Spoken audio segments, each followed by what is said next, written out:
तो आज शाम मंत्रिमंडल का विस्तार होने जा रहा है। शाम को 6 बजे के करीब मंत्रिमंडल की जो तमाम मंत्री हैं वो शपथ ग्रहण करेंगे। पीएम मोदी के नए मंत्रिमंडल में 43 मंत्री शपथ लेने वाले हैं। बताया ये भी जा रहा है कि कई मंत्रियों से अतिरिक्त प्रभार ले लिया जाएगा और इसके अलावा कई मंत्रियों के इस्तीफा देने का सिलसिला अभी भी लगातार जारी है। इस कैबिनेट विस्तार में यूपी और उत्तराखंड के आगामी विधानसभा चुनावों को खास तरजीह दी गई है, खास ध्यान रखा गया है। इसलिए इस बार यूपी के कई बड़े चेहरों को मंत्रिमंडल में शामिल किया जा सकता है। तो वहीं उत्तराखंड से भी 2 नाम तय माने जा रहे थे, जिनमें से एक नाम पर लगभग मोहर लग चुकी है। प्रधानमंत्री नरेंद्र मोदी आज शाम को 6 बजे कैबिनेट का विस्तार करने वाले हैं।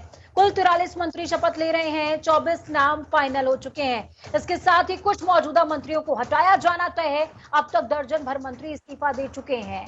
केंद्रीय शिक्षा मंत्री रमेश पोखरियाल निशंक ने इस्तीफा दिया। इसके अलावा महिला एवं बाल विकास मंत्री देवोश्री चौधरी, उर्वरक और रसायन मंत्री सदानंद गौड़ा, इसी तरीके से तमाम मंत्रियों की फेहरिस्त है जिन्होंने इस्तीफा दिया है। बाबुल सुप्रियो, प्रताप सारंगी, थावरचंद गहलोत, अश्वनी चौबे, रतनलाल कटारिया, राव साहब दानवे ने भी इस्तीफा दिया है। केंद्रीय सामाजिक न्याय मंत्री थावरचंद गहलोत ने भी इस्तीफा दिया है और हालांकि उनको राज्यपाल नियुक्त किया गया था, इसका हवाला उन्होंने दिया है। और एक लिस्ट है जो वायरल हो रही है बहुत तेजी से, वो लिस्ट इस समय आपकी टीवी स्क्रीन पर है। हालांकि जनता टीवी इस लिस्ट की पुष्टि नहीं करता है क्योंकि इस पर भारत सरकार का कोई मार्क नहीं है, लेकिन जो लिस्ट ये कह रही है बहुत कुछ बयां कर रही है। 5 से ज्यादा मंत्री ये उत्तर प्रदेश के हिस्से में आए हैं, यानी कि 7 मंत्री इस लिस्ट में दर्ज हैं। साथ में एक उत्तराखंड के जो मिनिस्टर है उनको भी स्थान दिया गया है, अजय भट्ट को। ये लिस्ट आपकी टीवी स्क्रीन पर इस समय चल रही है। हम बार बार कह रहे हैं जनता टीवी इस लिस्ट की पुष्टि नहीं करता है, लेकिन अगर ये लिस्ट सच है तो आगामी विधानसभा चुनाव को विशेष तौर पर तरजीह दी जा रही है। इस पर ज्यादा चर्चा के लिए हमारे साथ में संपादक के उपाध्याय जी जुड़ चुके हैं। यूपी उत्तर प्रदेश के आप संपादक हैं, साथ में हमारे साथ में ब्यूरो चीफ होंगे देहरादून से योगेश राणा, और स्पर्श हमारे साथ दिल्ली से मौजूद है। सबसे पहले दिल्ली का रुख करते हैं, स्पर्श हमारे साथ मौजूद है। स्पर्श, इस समय की क्या हालचाल?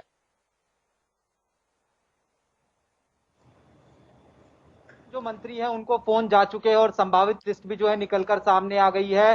करीब 43 के आसपास नए पुराने जो मंत्री हैं वो जो है आज शाम को 6 बजे जो है शपथ लेते हुए नजर आएंगे। बात करें ज्योतिरादित्य सिंधिया की, नारायण राणे की, सर्बानंद सोनोवाल की, अनुप्रिया पटेल की, या फिर इसी तरीके से यूपी की बात करें तो 4 से 6 के आसपास जो नाम है यूपी की तरफ से जो निकल कर है सामने आ रहे हैं। तो ऐसे में अब पूरी तरीके से जो तैयारियां हैं वो हो चुकी हैं और अब जो इंतजार है वो शपथ ग्रहण समारोह का किया जा रहा है कि आखिरकार जो शाम को शपथ ग्रहण समारोह होता है तो उसमें अंतिम मोहर जो है कहीं ना कहीं लगती हुई नजर आएगी। और उससे महत्वपूर्ण यह है कि इसमें से कितने, क्योंकि 43 नए पुराने जो है मंत्री बनाए जा रहे हैं, कई मंत्रियों को प्रमोशन दिया जाएगा, यानी उनका कद जो है वो बढ़ता हुआ नजर आएगा। और ये देखने वाली बात रहेगी जब पोर्टफोलियो विस्तार होगा तो किसको कौन सा महकमा मिलता हुआ नजर आएगा, वो सबसे महत्वपूर्ण रहने वाला है। बिल्कुल, किसको कौन सा महकमा मिलता है ये जानना बेहद दिलचस्प होगा। हमारे साथ में संपादक के उपाध्याय जी जुड़े हुए हैं। सर, जिस तरीके से लगातार कयास लगाए जा रहे थे कि उत्तर प्रदेश से 4 से 6 शहर हो सकते हैं, लेकिन ये जो लिस्ट जारी हुई है, ये लिस्ट जारी नहीं हुई है, माफ कीजिएगा, ये जो वायरल हो रही है लिस्ट, इस लिस्ट में 7 नाम ऐसे हैं जिनको जगह मिलती नजर आ रही है। हालांकि जनता टीवी इस लिस्ट की पुष्टि नहीं करता है, लेकिन कुछ विवादित चेहरे भी हैं। नहीं, सबसे पहले तो पूजा मैं स्पष्ट कर दूं कि ये जो लिस्ट जारी हुई है ये शासन ने जारी नहीं की है, मंत्रालय ने, लेकिन ये लिस्ट सही है, यही लिस्ट रहेगी, यही नाम है, यही तय है। तो इसमें जो नाम है वो नाम लगभग तय है, इसमें एक भी फेरबदल अब होने की संभावना नहीं है, न ही कोई अब रेस में है, अब जो है वो फाइनल है। तो इसलिए इस लिस्ट की पुष्टि आप सरकारी तौर पर नहीं है, लेकिन ये लिस्ट एकदम सही है क्योंकि ये सभी को पहुंच चुकी है, सभी चैनलों को, सभी पत्रकारों को भेजी गई है ये लिस्ट, ये इसलिए ये लिस्ट सही है। एक बात। दूसरी बात, इस बार जो उत्तर प्रदेश में 4-5 नाम अभी सामने आए हैं जिसमें ओबीसी को सबसे ज्यादा तरजीह दी गई है। 4 से 5 चेहरे ओबीसी के हैं जिसमें बीएल वर्मा है। बीएल वर्मा बदायूं से सांसद हैं और बीएल वर्मा कल्याण सिंह के बाद सबसे बड़े लोधी नेता माने जाते हैं। अमित शाह के नजदीकी रहे हैं, अमित शाह और मोदी इनके कामकाज को पसंद करते रहे हैं और ये ओबीसी नेताओं में माने जाते हैं। इसी प्रकार एससी में भानु प्रसाद वर्मा है, जालौन से हैं, ये कोरी समुदाय से आते हैं, एसटी एससी में आते हैं ये। तो इस प्रकार से ये साधने की कोशिश कर रहे हैं। ब्राह्मण चेहरे में एक चेहरा अभी नजर आ रहा है इस लिस्ट में, अजय मिश्रा को लिया गया, ये सीतापुर से हैं, युवा है। ये बहुत आश्चर्यजनक है कि एकदम युवा चेहरा है, इनको कुछ ही समय सांसद बने हुए हैं और अब ये मंत्री बनने जा रहे हैं। तो मोदी मंत्रिमंडल ये भी रिस्क लेता है कि युवाओं को तरजीह दी जाए। तो इस जो लिस्ट में जो नाम दिखाई दे रहे हैं वो अधिकतर ओबीसी, एससी और महिलाएं हैं। अनुप्रिया पटेल ओबीसी भी है और महिला भी है। अनुप्रिया पटेल का निश्चित रूप से इस बार कैबिनेट मंत्री बनेंगी, वो पिछली बार राज्य मंत्री थी। इस बार उनको मंत्रिमंडल में शामिल किया जाना था शपथ ग्रहण के बाद में, लेकिन नहीं किया गया। लेकिन इस बीच में इन्होंने समाजवादी पार्टी के नेताओं से भी संपर्क किया। ये सब तमाम सारी बातें थी। तो इस सोशल इंजीनियरिंग में अनुप्रिया पटेल भारतीय जनता पार्टी की सहयोगी रही हैं अपना दल से। तो अनुप्रिया पटेल ओबीसी भी है, महिला भी है और वो तेज तर्रार महिला है और उनकी छवि बहुत अच्छी छवि मानी जाती है। तो इस लिहाज से इस लिस्ट में जिन नामों को शामिल किया गया है उसके मुताबिक विधानसभा चुनाव तो सामने है ही, लेकिन बहुत सोच समझ करके जातिगत आंकड़ों को बिठा करके, जातिगत आंकड़ों को निकाल करके उस हिसाब से लिस्ट बनाई गई है। और ये बहुत ही सोच समझ के, बहुत रणनीति के साथ इस लिस्ट को जो है तैयार किया गया है। बाकी तो अब 6 बजे पता चलेगा कि इसमें कितने रह जाते हैं, कितने बनते हैं। लेकिन मेरा मानना है कि जो लिस्ट जनता टीवी पे दिखाई जा रही है वो लिस्ट सही है। हाँ, ये बात सही है कि ये पीएमओ से जारी नहीं हुई है, लेकिन लिस्ट सही है। बिल्कुल ठीक है। हमारे साथ में योगेश राणा जुड़े हुए हैं, देहरादून से ब्यूरो चीफ है आप। योगेश, जिस तरीके की तमाम तस्वीरें सामने आई हैं, उत्तराखंड से 2 लोगों का नाम लगातार चर्चाओं में चल रहा था, जिसमें पूर्व मुख्यमंत्री, हम बार बार कह रहे थे कि पूर्व मुख्यमंत्री तीरथ सिंह रावत को उनकी निष्ठा का प्रतिफल मिलने वाला है, इनाम मिलने वाला है। लेकिन फिलहाल जो लिस्ट हमारे सामने है उसमें अजय भट्ट का नाम तो है, लेकिन तीरथ सिंह का नाम गायब है। जी पूजा, आप सही कह रही है। अभी तक की जो सूचनाएं आ रही है, अजय भट्ट के नाम पर मोहर लग रही है और तीरथ सिंह रावत को लेकर अभी संशय बना हुआ है, उसको लेकर कोई कंफर्मेशन इस तरह की नहीं आ रही है। लेकिन ये लगभग तय है कि अजय भट्ट को केंद्रीय मंत्रिमंडल में शामिल किया जा रहा है। अजय भट्ट को लेकर, अजय भट्ट ने बहुत लंबे समय से उत्तराखंड में काम किया है। अजय भट्ट के मेहनत और दिल्ली और अपने प्रदेश और प्रदेश के साथ साथ क्षेत्र के को लेकर उसने जो तालमेल उन्होंने बनाया है, उसको लेकर उनका ये फल मिल रहा है। एबीवीपी से काम शुरू करने वाले अजय भट्ट ने के नेतृत्व में 2017 में प्रदेश का इलेक्शन लड़ा गया, चुनाव लड़ा गया और वो चुनाव इन्होंने बम्पर जीता।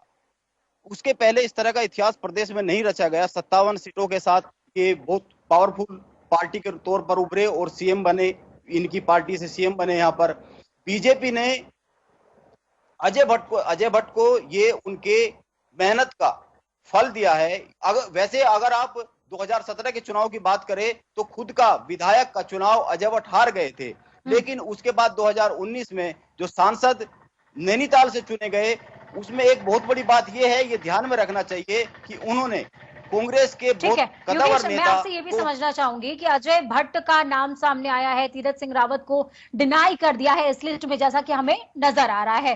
क्या तीरथ सिंह का नाम इस वजह से कट सकता है क्योंकि काफी ज्यादा वो विवादों में रहे, विवादित बयान वो देते रहे, कहीं वो जो योगी, माफ कीजिएगा, मोदी की तरफ से ये कोशिश की गई है कि एक मैसेज जाए कि हम क्लियर छवि वाले को ही मंत्रिमंडल में स्थान दे रहे हैं? देखिए, इसके पीछे 2 जो सबसे बड़ी वजह सामने आ रही है, उनमें एक तो ये है कि ये जातीय समीकरण साधे गए हैं। अगर रमेश पोखरियाल निशंक जी की बात करें तो ये जातीय समीकरण इस तरीके से ब्राह्मण, और अजय भट्ट जी की बात करें तो वे ब्राह्मण। तो पहली बात ये आती है। दूसरी बात ये है कि जैसे पार्टी ने कहा है और ये पार्टी ने मैसेज दिया है प्रदेश में कि संवैधानिक संकट के चलते हुए तीरथ सिंह रावत को इस्तीफा देना पड़ा है, लेकिन एक मैसेज ये भी गया है कि वो ठीक से सत्ता को संभाल नहीं पाए, बिल्कुल, को संभाल नहीं पाए। अंतर खाने ये बात थी। स्पर्श का रुख करते हैं। स्पर्श, अभी की क्या हलचल है मौजूदा, ये आप अपडेट कर दें तमाम दर्शकों को एक बार। देखिए, इस लिस्ट की अगर बात करते हैं तो एक भी ब्राह्मण चेहरा जो है निकलकर सामने नहीं आ रहा है। खासतौर पर यूपी के संदर्भ में कहा जा रहा था कि ब्राह्मण चेहरे का जो है कहीं ना कहीं इस लिस्ट में जो है शामिल कराया जा सकता है, लेकिन एक भी ब्राह्मण चेहरा नहीं है। लगभग 5 बजने वाले हैं। तमाम जो संभावित मंत्री हैं वो अब से कुछ ही देर बाद जो है अपने घर से निकलते हुए जो है नजर आएंगे, और राष्ट्रपति भवन के लिए जो है तमाम जो मंत्री हैं वो जो है जाते हुए नजर आएंगे। और उसके बाद औपचारिक तौर पर जो 6 बजे राष्ट्रपति भवन में वो समारोह होता हुआ नजर आएगा। तो ऐसे में तमाम तैयारियां जो है राष्ट्रपति भवन में भी इस पूरे मंत्रिमंडल को लेकर जो है कर ली गई है। तो अब से कुछ ही देर बाद जो तमाम संभावित मंत्री जो जनता टीवी के पास लिस्ट है उसमें से जो है तमाम लोग अपने अपने घरों से बाहर निकलेंगे। फिलहाल आरसीपी सिंह के लिए जानकारी आई कि वो अपने घर से राष्ट्रपति भवन के लिए निकल चुके हैं। रुख मैं वापस से करती हूँ, हमारे साथ में उपाध्याय जी भी जुड़े हुए हैं लगातार। सर, जिस तरीके से लगातार अभी स्पष्ट जिक्र कर रहे हैं कि ब्राह्मण चेहरे को उतनी तरजीह नहीं दी गई है, अगर हम इस लिस्ट के हिसाब से आगे चलते हैं, ब्राह्मण चेहरा सिर्फ अजय मिश्रा के तौर पर उत्तर प्रदेश से मात्र एक है, तो क्या भारतीय जनता पार्टी ने उत्तर प्रदेश में यह स्वीकार कर लिया है कि ब्राह्मणों को हमें उतनी ज्यादा तवज्जो नहीं देनी है, वो हमसे खासे नाराज है, हम उन्हें मना नहीं सकते, या फिर दूसरी कोई वजह हो सकती है?